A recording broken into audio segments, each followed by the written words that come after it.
पति ब्रह्मचारी सीरियल में जो नए नए ट्विस्ट के साथ मजा आने वाला है, सच में आपको हंसने पर मजबूर कर देगी। और सरप्राइज भी तो। अब तक तो सरला जी को भी पूरा यकीन हो गया है कि हमारी ईशा प्रेग्नेंट है। इसकी शुरुआत होती है बिंदिया की चालाकी से। बिंदिया ने सरला जी के कान भरे कि उसने ईशा और सूरज को एक ही कमरे में देखा था और कमरे के बाहर ही प्रेगनेंसी किट पड़ी हुई थी। अब यह बात तो सरला जी के दिमाग में घर कर गई होगी।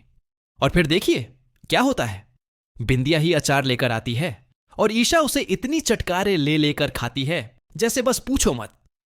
अब यह देखकर और फिर जब ईशा को उल्टियां भी होती हैं तो बुआ जी सरला को पूरा यकीन हो जाता है कि ईशा सच में मां बनने वाली है। सरला जी तो यही सोचती रह जाती हैं कि अरे बाप रे, ये सूरज ने क्या कर दिया। उसने तो हमेशा ब्रह्मचर्य का पालन करने का वादा किया था।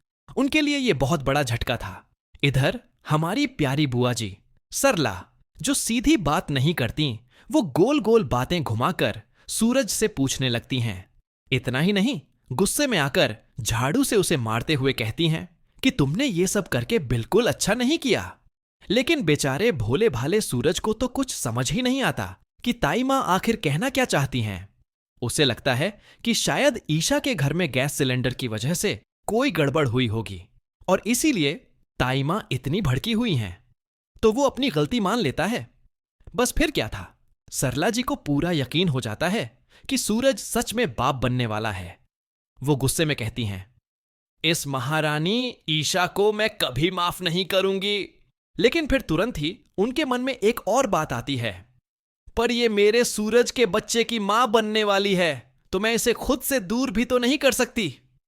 अरे दोस्तों, अब देखिए कहानी में क्या ट्विस्ट आता है।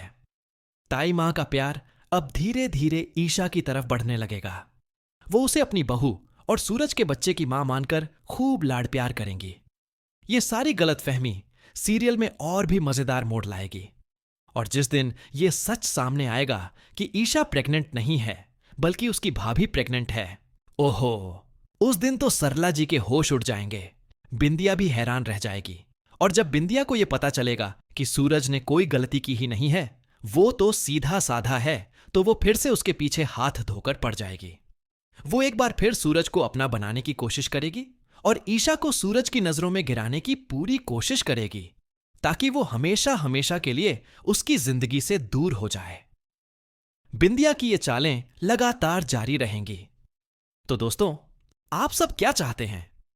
क्या आप चाहते हैं कि ईशा और सूरज हमेशा ऐसे ही साथ रहें, प्यार से रहें और उनके बीच की सारी गलतफहमियां दूर होकर वे एक साथ आ जाएं?